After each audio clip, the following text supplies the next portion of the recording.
Hi, welcome to today's video. I will show you how to use Hyrel Special Camera. We are printing in this video a gyroid scaffold generated using Repetrol auto scaffold generator. You can find more details about the auto scaffold generator by visiting the link in the description below. Let's take a look at Hyrel's camera. It is a pin shape and has 4 flashlights that can be controlled using a spinning wheel attached to the camera's cable. The camera can be mounted on the 3D printer easily using a unique hand.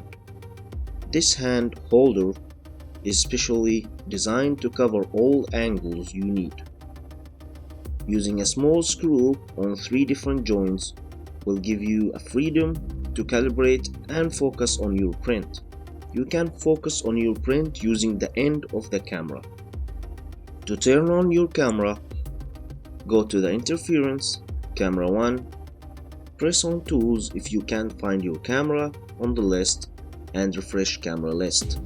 You will find the camera under the name PC Cam. Suppose you don't, check your USB connection. Now press play. You will have a live video broadcast.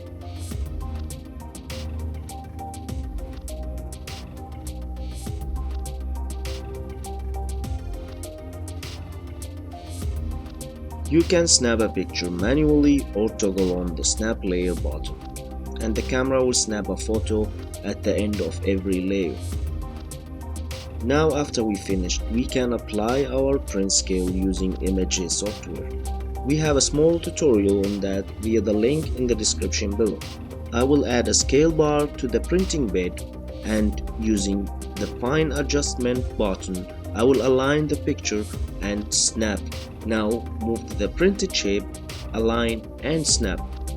Be sure you are not changing the camera's height between the 2 shots.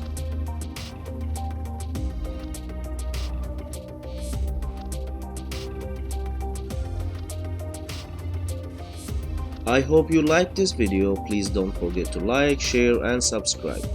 You can also press the bell button to receive our latest videos. Always remember, keep it 3D.